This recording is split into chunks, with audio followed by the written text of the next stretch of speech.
So, hey everyone, today we are talking with Jonathan from Academy of Cybersecurity. So let's start with Jonathan telling us in a minute, you're on the spot, what's the elevator pitch? What is Academy of Cybersecurity, and what are you looking for? Indeed. So my name is Jonathan Slater. I'm the founder here at the Academy of Cybersecurity. We're a founding team of myself and three co-founders. We're moving towards a 140k SEIS round later this year.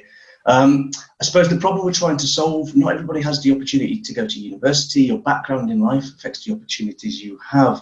So alongside this, we have skills shortages which come around emerging technology. So the gains we're making in tech, they're not being realized because we don't have the skills in the labour market. So the solution we want to bring is to plug these gaps and repurpose the workforce as we move further into the digital age. So we provide career-changing education with no upfront costs, where the learners can get, and they can learn from anywhere via online, live tuition, and receive one-to-one mentoring support whenever they need it. So we're looking to change the status quo. We want to revolutionise education, and we're very tech focused as well. So the first domain we're starting with is cybersecurity. There's a huge need there, but we've got eyes on moving into other emerging technologies as well. I hope that makes sense. All right, so thank you. So what I love is I often like to ask people what the 60-second pitch is, and because that tells a story, and then we'll see whether your slide deck tells the same story. So the first thing is from your pitch, and I must say when I looked at the slide deck, it actually follows the same pattern. So I think in some cases it's a little bit backwards. So you started with the team and what you're looking for, which I think is usually the end of the story rather than the beginning of the story. And then I think the other thing that I picked up is that I find often founders will show a proposition that is sort of good for the world, which is noble and nice, but the challenge is unless you show something that people are looking for themselves, you find it's hard to actually have people going, I want that, and to get customers or users. So, sometimes you'll find the recycling company or the plastic collection company, they're going, the world would be a better place without X. But unless you can get to the actual utility of somebody going, I'm going to do X today, it remains something that vexes us because we want to do this, but we don't. Now, this is slightly different class, but let's have a look now, and I'll turn on screen sharing and look at the deck, and we'll go through things piece by piece. Your cybersecurity career starts here.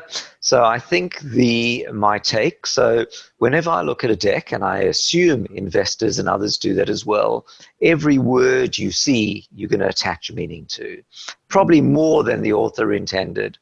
So Academy of Cybersecurity, so this is all about cybersecurity. Now, you've told us that this is a model where you might change to later. So, it'll be the Academy of something else later. But as I read this, I think that I'm going to be learning about cybersecurity. So let's see how we go and if there's a cognitive dissonance anywhere. All right, so seed pitch deck. Okay, you told me you're raising seed, and it's June, which is great. Of course, if you put the date in, it means you need to keep updating it. So sometimes it might be better not put the date, otherwise you have to keep remembering to update it. Okay, so usually the first slide in a deck is the problem you're solving.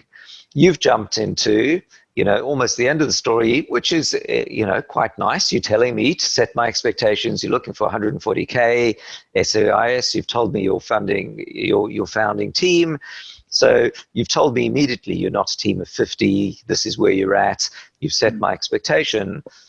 I would probably put this at the end of the deck, because I think that is the clincher to go, oh, I love what you're doing. Now I'm in. Okay. The profitable in year one is a really interesting thing, because investors are looking for a company that isn't an endless sink of money. So profitability is good. The problem, if you're profitable in year one, it might also lead the investor to go, well, you never need to raise money again. So, investors have a few bad outcomes from an investment. Of course, one is the company goes bankrupt and they lose everything. Two, the company becomes mildly profitable and never needs to raise again, in which case, amazing, you've got you're making money, you're paying yourself a salary, but the investor isn't getting a return on investment. So the investor gets a return on investment when either you have a next funding round at several times the valuation and they sell shares potentially, or the company has an exit as acquired, which you get to later on. So we'll hold on the profitable because, of course, the other thing with startups is they usually want to expand faster than revenue, which is why you're raising money. So it may turn out ultimately that you choose not to be profitable, although it's potentially a win that you say you could be. Okay. So next thing, the people problem. So now, this one I wasn't sure about because I thought when I got to the slide and it says the people problem, I would expect something like a persona of John hasn't gone to uni, looking, times are tough, wants to get a degree in cybersecurity or something like that. It's a hot area. What does he or she do? So I think here you've explained sort of the worldview problem rather than the particular problem. But did you want to hop in at all with feedback, thoughts? No, that's fine. I mean, Okay. it's interesting that you mentioned maybe putting this across from a user persona point of view. I didn't, but that'd be quite interesting, I think. Okay, so I think what you've got, in a sense, you've covered that because you've got on the left, didn't go to university, so that's the person problem. Then in the middle, you've got the society problem. There are skill shortages. And then you've got also the sort of society or noble solution, which is to plug them. So I think you've conflated three different classes of things, and it might be better to tease them apart and have them on several slides and maybe keep some and lose some. So this slide could have said, maybe there's two personas, one male, one female, or one in one sector, one in another, or something like that. So we empathize. Here is Jill, wants to do X, couldn't do Y. We've got the solution. And then you may cut to another slide which says, this will benefit society or something like that, if you think there's a value to doing that, as opposed to it being a diversion. Okay, so now we've gone from the person problem, it seems, to the cybersecurity problem. So I'm not sure cybersecurity has a problem. I suppose companies have a problem. So this is probably companies looking for solutions, and why the people you train are now going to find a job, presumably, is what I'm teasing out. So there's a big cost to cybercrime. I guess whenever people put numbers, I always like to see, is this global or is this UK? I mean, I've heard that cybercrime is much more than 4 billion. So in the UK, but if you start at 4 billion, that's a decent size potential market of people looking to buy solutions. Okay, skills shortage, and okay, fine. I like the image of the person face palm. Okay, so we've established somewhat that there's a problem. Okay, so now we get to the solution. I think you've got white and black slides. I don't know if that's like a white hat and black hat subconsciously coming through. I think the slides aren't sort of engaging me emotionally because the sort of stylized graphics and the black and white imagery. So there are quite a few words, and I think maybe with some images of people or a company or something, we could tease out a lot more drama here, that this is a solution for people, and for companies there's a huge problem and they will pay for people to come and do it, and if they were to be trained, there's a win and you're going to have the solution. Okay, so career-changing education. Okay, I don't think that grabs particularly. Make it scalable, so that's your problem, not the user or the customer's problem, I suppose. And workplace focused, I'm not quite sure what those mean. So I think here we can take some abstract words and try to make them harder hitting, or lose the slide if it's not adding value. So, okay, so we've moved from the normal format. We're moving along from what we're offering, what it is in more detail, how we do it, and then soon we'll get to the competition and so on in a moment. Sure. So, I've got a question actually. Yep. I suppose two types of pitch deck I've been thinking about is this pitch deck would normally go along with a narrative, whereas sometimes you might have a pitch deck which is sent electronically. Should you have two different types? So if I'm pitching this, obviously I have a narrative to build on the slides we've just had a look at. What's your take on that? that is an excellent point, and I think there might even be a third variant, by the way. So what I usually propose is a pitch deck that is standalone, that doesn't need the narrative. You can still use it as the background for the narrative, but I would probably skip the one that is just designed for the narrative background. And the reason is that at the end of it, the investor will say, can you send me the pitch deck? If you send them the same thing that you've used, there will be the cognitive connection. If you've used one that just have pictures of people climbing mountains and everything's in the verbal thing, then the thing you send them is going to be so different they won't recognize it. So I have heard that people say that, but for me, I propose two versions of the deck. One of them, they're both identical slides, but one's got a few more. And the few more is essentially the business proposal, the business plan, the numbers, the amount you're raising, the valuation. And the simpler deck is that minus it. So the one is the product deck, which is all about the idea, the team, the goals, how you're going to change the world. And this you can share widely with people without being embarrassed that the valuation you put is going to change, or people are going to see your numbers, and in 3 years later, someone's going to download the deck off the internet and go, you've said you're going to be doing N million a year in revenue and you're nowhere off that. So you want the first version of the deck to be something that you can actually share. If somebody asks you, you can just send it to them quite happily. And the second version is the one that you'll then only give to an interested investor, after you've met them, or maybe use it in a meeting that's got the business pieces to it. Yeah. So yes, for me, this would then do double duty, as you can email to the investor, and when you meet, you can then go through that. Because in fact, that may be on their computer that they've got it up on screen and they're looking at it. So yeah, okay. Cool. So getting back to this, so now we've got income share arrangements. So of course, there's a well-known in the UK tax initiative called ISA. So whenever you say ISA, particularly here on the later screens, I'm thinking about the ISA tax initiative. And I guess, are they the same here, or are they different things you're talking about? Yeah, different things. So income share agreements equals ISA throughout this pitch. I suppose every time we want to mention them, it'd be ideal if we could shorten it. Okay, so tell me about the income share. So this is because you mentioned that the proposition is for free. So I guess the model is somebody, you're subsidizing their education in return for some share of their income later. Is that correct? Exactly that, yeah. So they receive their education with no upfront costs, so it's accessible and affordable.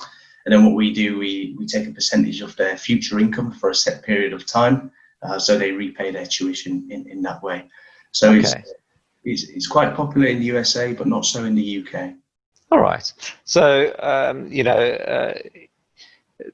the fact that I kept thinking ISA is something different. Of course, there are, only so many three-letter acronyms you can come up with. It's always going to, match something else. But it's something to be aware that an investor might jump on, particularly since an investor might have set up their own ISA and they're wondering what it is. Okay, so I think if your goal was to show that you don't charge the tuition up front and you do get a share of their income later, this could be done in a way that really teases that out a lot more. So you might have the picture of the person in class saying free, and then the person earning money and, some split of the money or something like that to show what fraction you get for how long. So I think this could have been brought to life, because when I went through the deck originally and flipped through it, and, an investor would probably do the same, it wasn't quite clear how that works. And I think that could be brought out more. Okay, so I think again, and maybe we see a similar theme, which is you've got three classes of things coming together in a slide, and I don't know if they all belong in the same slide. So over here, you've got maybe the user proposition. In the middle, you've got sort of your proposition, and on the right, you've got the industry, how are you going to help the world? And by putting them all in one slide, I think if you had established this is the theme, how the different things we do will help different parties in different ways, but I think it's a bit more subconscious, and so you left trying to figure out which of these to focus on. And since nobody reads anything these days, your best bet is to make it, I think, in my view, one thing, focus on it, big and bold, super clear. So, Jill, 0 upfront costs, picture of Jill at desk. 2, next slide, Jill in a workplace. Jill, 20% of income or whatever goes to Academy of Cybersecurity for N years. And now you've shown me, I think, a more powerful way, the model. Okay. So now it says the first course. So I'm guessing at some point you can tell me about the second course or other courses, because every word has a meaning. So a career-changing cybersecurity bootcamp. Okay, so bootcamp is a different word to academy. So you've taken me on a different path with the word boot camp. So that sounds like a short sort of military training exercise, whereas academy is more academic. So I would be a little careful about putting the word boot camp in, and maybe explain, more clearly what is it. It's a 6-week course of, evenings only or something like that. So, oh, exactly, that's what it is. Learn from anywhere, live, online. Okay, great, super important these days. One-to-one. Okay, so I'm picturing some webinars and some material with one-on-one chat and videos and so on when you need it. So tell me from that what it is that you had in mind, and when you tell me, maybe that would then be, another way of doing the slide. Yeah, indeed. So I suppose what we mean by bootcamp, it's a 600-hour course which can last either 4 months or 6 months. So if it's 4 months, it's full time, so 9 to 5 basically. And the idea in regards to what it looks like delivery-wise, so the education is delivered in Zoom. We've got another couple of pieces in tech which help with the education delivery. But yeah, it's very much, I wouldn't say military, but quite an intensive program. Okay, all right.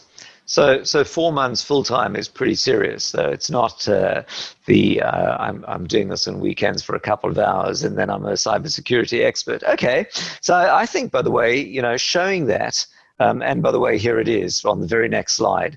So maybe the previous slide really wasn't adding much value, and we could just go with this. Yeah. So I think you've got the familiar pattern of 3 things next to each other on a page, and I think here, 600 hours, cyber analyst role, team-based, probably 3 cyber certs. Okay, so I think also another way, just looking at this, is, if you want to show the heightened drama and the success of things, here it's actually done in a low-key way. It could have been, intense. Slide 1 is intensive 600-hour course over either 4 months, or 6 months, evening and weekends. And then the next slide, somebody with a nice, gown and graduation thing. At the end, successful candidates includes 3, get 3 up to 3 cyber certifications, and so on. So you've shown it as a story rather than just, blocks. Would be a thought. Okay. So now, walk me through this one. So my reading is you've already got 500 students and 80 mentors. Is that correct? Well, we've had 500 student applications, so the course is okay.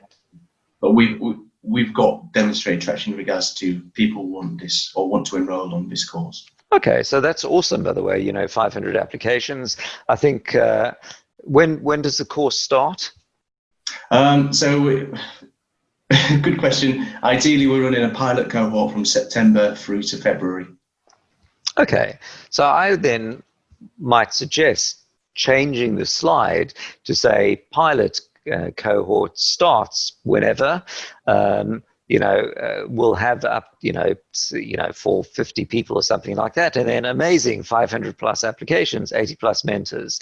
So show me what you're going to have, and then show me that it's oversubscribed, which might be, and then I've got more information as to what it is. Okay, so now we've got a rather interesting slide that I have no idea what it means. So walk me through this one. Well, I was trying to articulate the income share agreements in further detail, but maybe this graphic doesn't do it justice.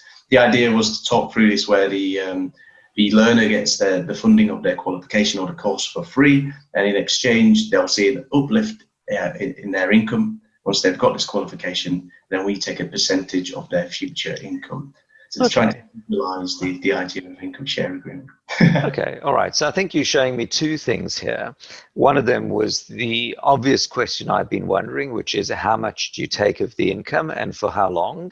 That's the 15% of the 36. The bit that I hadn't thought about, which you've put in here, is the fact that they're going to earn more than they would have otherwise. And is it necessary to mention that? Because I might have been thinking they would be not employed at all, so they're going to earn a lot more as opposed to just a little bit more compared to what they could have been doing. So I think, to me, the key nub of it, this is how your business is funded. It's, our business model, we take 15% of the salary for 36 months, okay? Obviously, there's something about, there's going to be some legals about how you actually do that and how it's paid and so on, but we'll, I don't think we'll delve into that here. But of course, some work will be needed to make sure that you reliably do get paid and what happens if people don't and so on. But these are all details like any, this business model later. Okay, so the student economics. Okay, so they're going to earn 35K a year, you think, once they've graduated from this course. All right, we won't delve into how you got to that number, but it might be useful because that's, if I'm thinking as a cybersecurity professional, I might be thinking 2x that salary. So this is an entry-level one or wherever. So you might show why it's that level or where they sit in the market or what the average salaries and so on are. Okay, so now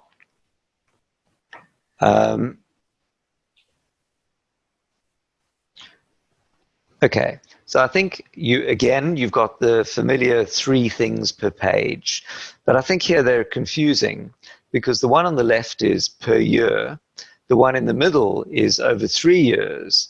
So when I read this, my first thing is the person's earning 35K a year and paying you 15 grand out of the 35K, but no, they're paying you 15 grand over 36 months, not over 1 year.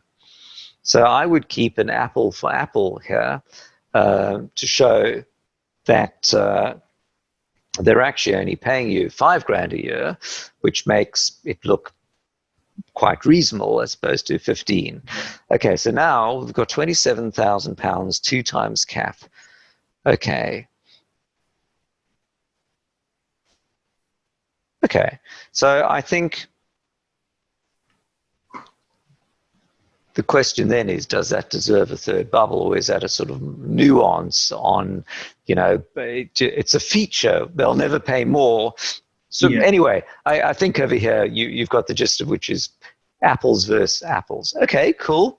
So now, how the lenders release the cash flow? Yeah, I think this slide is slightly confusing. So we're trying to articulate that. So we've got a partnership with a company called StepX. So they're FCA regulated and approved, as it says here. They facilitate income share agreements. So they look after income verification and payment collection on our behalf. Now, they're peer-to-peer. So on one side, StepX work with lenders, so family offices, investors, etc., and they invest in the students, so they front the tuition fee. We've got a risk share, which is 50-50. So we receive 50% of the tuition fee up front, and then they receive 50% of the income share agreement over 36 months. Okay. All right. So it's a bit complicated. I think the arrows here, plus your logo, there are many things going in different directions. So I think this one may be necessary to explain the model. I don't know if StepX has to be part of it or not, but I think in the interest of time we won't go through this now, but I'm wondering if there's a more elegant way of showing the economics and who claims what. So there are lots of numbers here, and as I say, people generally don't read, and if you can do one theme per page, it's great, but maybe there's no better way of doing this. Okay, so the first one was how lenders release. So this is how students, right? They're the lenders. So you might just say how the students, and then benefits to the student. Total repayments, 50%. I think this isn't the benefit to the student. I think this is the way they pay. The benefit of the student is they're getting a paying job, right? So yeah. So I mean, the student, there's no upfront costs for the students. Yeah. The lenders who pay for their tuition, and in return, the lenders receive a share of their future income, and it allows us to release the cash flow from the income share agreements earlier. But it's just finding a succinct way to be able to articulate this. So another way could have been that this story starts a bit earlier on the left, which is actually you've got your course and the student is doing it for free. This is the benefit to the student: free tuition, do course, get job, repay money. And now you've got me that the repayment part, which is the less sexy part as far as the student is concerned, is a small part of the page on the one side, and the benefits they see are all the pieces between free tuition, get job, earn revenue, and you of course have to give some back again afterwards, right? So you've shown this as a net negative as opposed to a net positive. Okay. All right, so now we get to the team. So there are 4 of you. It looks great. These are obviously your backgrounds. It's not clear whether in super early stage companies, it's often not clear whether the logos show that that's where the person's currently being employed, or whether they were in the past. So are the team all full-time now, or are they part-time? Tell me a bit more over there. Yeah, so still part-time. The team was formed maybe 8 months ago. We've been working evenings, weekends, but we're ready to go full-time, hence the need to raise. Okay. All right. So by the way, that's quite common, and I think that's always something that until the company's funded, there's this mildly awkward bit with investors, which is, are they investing in 4 people, in an office? It's run like a military operation, fully focused on it, or is actually everyone part-time, they're noodling over this, and when you've got money, then you'll jump. And clearly at the beginning of each startup, there's always a catch-22. Do I leave my day job? And you can often, if you can fund yourself for a while, then that's great. But if you can't, then of course you have to wait for the company to get investment. And there's the catch-22. Okay, so investors will presumably ask, and then the question is how upfront you are about it. Does it say, all part-time and, ready to commit immediately after investment, or do you leave that for the investor to ask? I don't know the answer. Obviously, you don't want to mislead, and there's nothing to indicate that that's the case here. The only question is, do you sort of show that the intent, and often it's, by the way, the case that the founder's full-time, but the CTO is going to commit and is busy coding on the side in the meantime, and so on. Okay, so you've got founders. I think for me, what's missing here is you've shown me that your next course, or told me that your next course is going to start, but what I'm interested in, what have you built so far? And maybe that's coming on the next slides. So I'll hold that question for a moment. All right. So now you've told me your milestone. I don't think, by the way, the raising money is the relevant milestone for the investor. That might be for you, but for me, that's the enabler. So your year zero, I'm not sure what year zero is, but you might say milestone for 2020 or 2021 or something like that, because year zero is, well, I don't know if that's 1 year or just like yesterday or something. All right, so finish curriculum, make 2 key hires. So with the 2 key hires, were they the same as the people from the previous page, or are they new people? They would be new people. Okay, so you might say make 2 additional hires, right?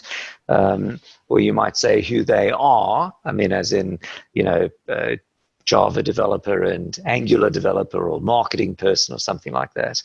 Okay, run 5 courses, 40 students per course. Okay, so another way of doing this, by the way, might be to show it as a timeline, which is, starts January 2020 or something, and then every quarter or something like that. And now on that timeline, you can show hire CTO, start first course, run pilot, get this, get revenue, and, you might arrange it so things go upwards in a sense, and show traction. And that is, I think, often a more compelling way of doing this along a timeline. And then, the funding part comes in and you can see things accelerate from there. And then the investor also sees a story, oh, my money goes to move things along. Okay. So now we get forecasts. So the forecasts are always interesting. You might, per my mention, have the 2 versions of the deck, one of them without forecasts and one with forecasts, and the one without you can share more widely than the one with. So that when it comes to forecasts on an early stage startup, the challenge is always how aggressive they should be. If you showed me that you're doing 200K a year revenue after 3 years, you can probably hit the figure, but you're not enticing me to invest. If you told me 100 million in revenue after 3 years, it sounds awesome, but I know there's no way it's going to be true. So I think the numbers you've got here are compelling, and reasonably ambitious. I think if you're saying 6 million in revenue in year 3, that would be awesome for any company. I would probably, by the way, just move the pound symbol next to the number. There's no reason it needs to be on the side. The numbers are also quite specific, which means you've thought it through, or you've just made it a bit too specific. All right, so students trained at the end of year 1. Okay, so 5x, your revenue is rising slightly faster than the number of students trained, but I guess since your revenue is repaid over 2 or 3 years, and you're going to see a lag between training and revenue, and I don't know if that's shown here, but were I the investor, I would definitely delve into that. So, you're putting your work up front, but you're getting payment sometime later, which means you have to, fund yourself more in between, and that might be reflected, in your modeling, or maybe it hasn't been reflected and needs to be. All right, so upfront fees received. Okay, so the upfront fees is because StepX is giving you the prepayment, so that's helping you with your funding. Is that right? That's correct, yeah. Okay, all right, cool. And okay, then you've got the lifetime value. Again, I'd put the pound symbol in there, otherwise you've got, putting the pound symbol next to the numbers makes it clear what's a number and what's an amount of money. All right, so you're making quite a lot of money quite quickly. And then the question, of course, is, coming back to the beginning of our conversation, will you ever want to raise again? How do I get a return on my investment? Now, it seems quite perverse that for you, success is actually never needing to raise again. I have their own challenge in my business. If it's profitable, I don't need to raise again. But actually, that makes me perhaps less investable, at least for VCs, because they want to see a return of investment, not that they're funding a business. Great, it's awesome, Jonathan. It's love the revenue. When do I get to see my money back? No, you don't. Only on an exit.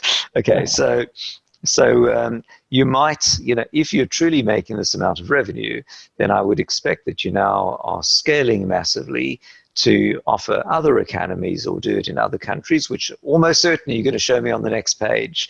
So let's see if we get there on the next page or the page after that. So where could this go? Very nice. Question is, a lot of advice out there says, raise an amount where you don't have to raise again. Which is interesting advice, but I see it quite a lot. Right. So now comes, the raising is a gamification of a set of experiences. So for you want to, success for you is that you've got a vibrant business that has a wonderful team, you're on a mission to change the world, you're making sufficient revenue, you can grow the business, everyone's paid a salary, you're delighted in times of unemployment and so on that people, you can provide them with a livelihood and a fun thing to do. So that's what, as a founder, you want. As a VCs, their investments obey a power law return. So they make most of their money as a fund from the 1 in 10 companies that becomes a unicorn. And then 3 in 10, they make a modest return, and several in 10, they lose their money or make 1x return or something.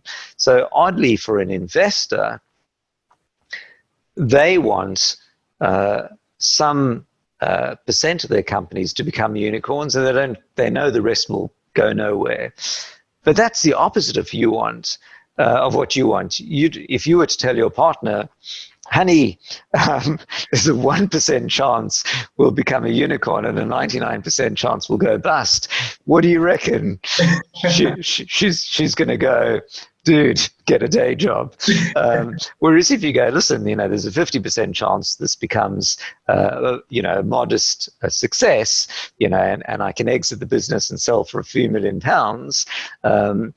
What do you think? She might go, that's awesome, go for it.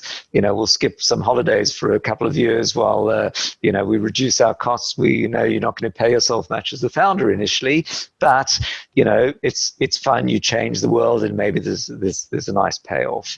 So, but for an investor, we tell them, we'll have a steady state business. That's not going to interest. So the gamification for the investor is to show them that your business is going to grow and most likely that you're going to want to raise more. But I think if you show that you have to raise more because it's a drain of all their money before you have any revenue, then that's very risky and dangerous. And UK investors are somewhat risk averse. In the US, they might go, yeah, whatever you need, we're going to own the world. This is awesome. In the UK, it's going to be, dude, you're just going to use and lose all my money. So I think the ideal perhaps here is to show how this academy becomes revenue generating, but you're then going to raise and scale to do this in several countries and in several other academies, which may then require more capital to fuel the model faster. So you may raise again, but you might show that this becomes the expansion plan. This one is now cash flow positive. You raise a bigger pot at a bigger valuation. So now you're showing a much more ambitious growth plan. Of course, you totally don't know what it is at the moment. You never want to mislead your investors. So, but if it does take off, then you may well go that route. And if it doesn't, well, then you're just going to be more modest until you get to that point. Okay. All right. So The Y Combinator is an intriguing thing. Of course, in a sense, whenever you say with the Uber of X, I've never seen the Y Combinator of X, but that's quite interesting. Okay, so these are developing courses. Again, you've got the three-thing theme covering different things. So the first one is international, the next one's more courses, and the next one is kind of where you are, the society benefit. And again, by putting it in three equal things, I think you've lost some of the drama. You know, the first one could be where you have got a map, but then the next one is, you know, maybe a graphic of lots of different courses, and one of them is colored in and the others are not. So I see in a moment the opportunity. And then the last one, maybe that isn't there, but that's the strap line at the bottom, the YC of tech talent production or something like that. Okay, so the exit slide is really interesting. I'm never sure whether an exit slide is good or not. I think in this case it works. Sometimes founders, you know, I think your goal is always to grow a vibrant business, and if you show early on that you have an exit thought in mind, then I think that might indicate that you want to play on hype, get a valuation, and flip. But if the hype isn't matched by the facts, or you can't get an offer in time, then things collapse and you have to have a steady state business. So my thought is always focus on a growing business, and you know, if/when an exit opportunity arises, awesome. Here, I think you've probably got it about right, which means you're thinking about it, but it's not like we plan to exit in 2 years, right? So I think what might be interesting is if you were to show on the slide how many years in these companies were before they were acquired. So Flatiron School, 31 mil valuation, is either an awesome result if it's, you know, 2 years in and they raised £3 million, or not such a good result if they've raised £40 million and it's 5 years in. So you might want to quantify these slightly. Okay. All right. So obviously with Lambda, you said it's incorporated in 2017. So clearly they couldn't have been going for that long. And that's a really great, you know, almost unicorn exit. So, but this is exit potential, so they haven't exited yet. So that's a valuation that came from their last round or something. Okay. All right. So maybe this one doesn't belong on the slide here because these have exited and this one hasn't exited, but you picked a valuation. So you're mixing two different things, which is always a bit tricky. Okay. So now we come to the last part of the story. So I would have put the team and the ask at the end. In your case, the team may be fine where it is, but I think we've got to the ask. I think there are too many words here. So IP generated.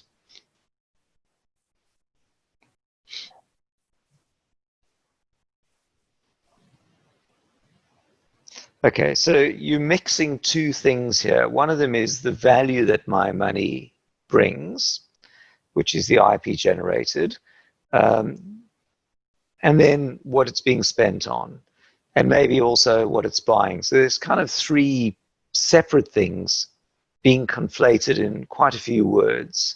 So, and as well as a marketing cost, so customer acquisition. I think this could be split into two, which is, you know, raising 140K and then it's a use of funds.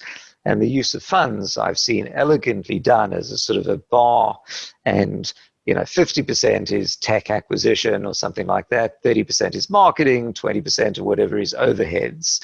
And then you get to see in a moment the gist of the business. Is it mostly tech dev? Is it buying stuff? You know, is it all marketing spend? And I quite like that. The IP generated. I suppose I wanted, so I mean, the way we're spending it, there's a percentage where it's funding the founding team to go full time, which isn't always the most attractive case. So I wanted to demonstrate that there's what we're generating with that time, I suppose. Because if you, yeah, but by the way, you know, 80% of the funding of all startups is salary. So I don't think there's anything to be embarrassed about funding the team to be full time. In fact, that's why you're raising money, so that they can go full time. So in fact, you're paying for the team. You know, if you weren't paying for them, you'd pay for hiring a tech team. So I mean, the investor might be asking, well, can they salary sacrifice and take some shares instead? And of course, you're going to explain that they're going to do that. You might show the salaries of the founding team so that, you know, they're not going to be paid 100K each a year, which is clearly not the case because you're raising 140K, so they can't be. But yes, I think the use of funds slide as a graph might make that clear. And then you may have the next slide, or you may not need it, which is, you know, what are we buying from this? Which is, you know, create IP, create courses, run first courses, and so on. Okay, so I can see from the bar we've got one more slide. All right, so I think the last slide is always either the ask or the contact us. So I think this is quite nice. Your cybersecurity career starts here.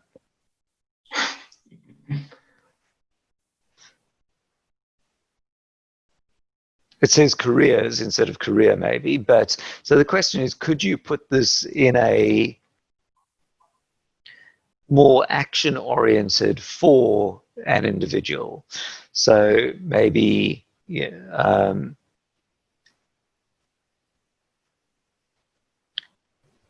know, telling the person, you know, get your cybersecurity career. So there are two things actually happening here. One of them is that it's for the actual cybersecurity academy course and for a individual student, and secondly for you as a general business.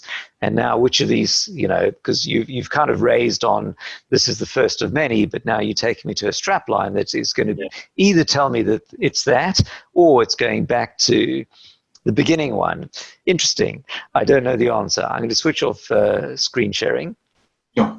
So from that, number one, was that useful? And number two, are there any questions or things we didn't cover or things that I can add value to? Yeah, one question specifically is, I know there's a few different use cases of a pitch deck, but in your mind, what is the overall purpose of a pitch deck? What's the final outcome you want to achieve? This is an excellent question. So there's a purpose to everything. So what could the purpose be for a pitch deck? It could be one of the following. It's to go to an investor and to give you money. It's to go to partners to want to partner with you. It's to want to go to your business affiliates or something to come up with business arrangements with you. It might be to go for your students themselves, but with that in mind now, you clearly can see it's, you know, horses for courses. So you're not going to take this deck to students because they don't want to know your unit economics that's between you and your investors. So in this case, the answer is super simple. You want some investors to write you a check for £140,000, and this is the only purpose of this deck. There may be other decks for other things, but success for this deck, you know, I think in Jack Nicholson in the movie As Good as It Gets, you know, he said something nice. He was a bit of a bastard in the movie. He said something very nice to the lady, and she said, "Oh, that's the nicest thing anyone's ever told me." And he says, "I may have overshot the mark. My goal was only for you to not leave the table." And so your goal with the pitch deck is no more than to get the investors to give you the or invest the money that you're looking for. And if you've achieved that goal, you know, people go, "This is the best pitch deck ever I've seen." Actually, you may have overshot the mark. I just needed you to write a check for 140K and we're done. Yeah. Okay, cool. But yeah, tremendously valuable. I think the key takeaway is actually being able to storify the deck a little bit more in terms of articulating the idea from the perspective of one of our customers, Jill, who comes through the course, and these are all the benefits of Jill, but also the benefits for the company, for the investor. To be able to storify it a bit more is and I'm delighted that you've said that, because I think it's a pitch deck is in fact a sort of 3-act drama. Why are we doing this? How's it going to work, and why you want to be in. And then I think the second thing is that often, and I'm delighted that you'd said that, showing it from the point of view not of the investor but of the potential customer, because I think too often people try and present an abstract proposition, and that leaves the investor. The business will really work if customers want it. So if you were to show me a deck that shows why a customer would want it, I think as an investor, I'm going to much more readily buy in. If your deck tells me, and yours is not related, but if it tells me all about blockchain technology and Bitcoin, and I'm looking at going, whatever. But if you show me why millions of users are going to want this shaver or this gizmo, then I want in because they want in, right? So you're going to show me why Jill wants in. It's going to change her career. There's a huge demand for this. And if I, as the investor, give you some money, I will get a return on my investment later. And if there's a feel-good factor and so on as well, of course, fantastic. In regards to so some of the slides you discussed, you said maybe that can go on 2 or 3 different slides. So the idea of an uncluttered singular slide is better than putting 3 ideas onto one. Is there a limit in regards to how many slides you should have in your deck? Because I think we're at 19 or 20. Yeah, you're at 20 slides. So I think 20 to 25 slides is probably about right. So you're right if you serialize. But the problem is if people are packing 3 things into one page, and by the way, you're not, overpacking, but I think you could get more drama by unpacking. But sometimes people do exactly that. They go, well, I've got like 60 slides of stuff, so I'm putting 3 things on a page. But all you're doing is you're getting fewer slides, but just you're preventing me focus on one thing at a time. You're much better that I've got one thing that I'm focused on, and then you take me through the, almost like comic strips. The story unfolds from that. Okay, cool. Very, very useful time.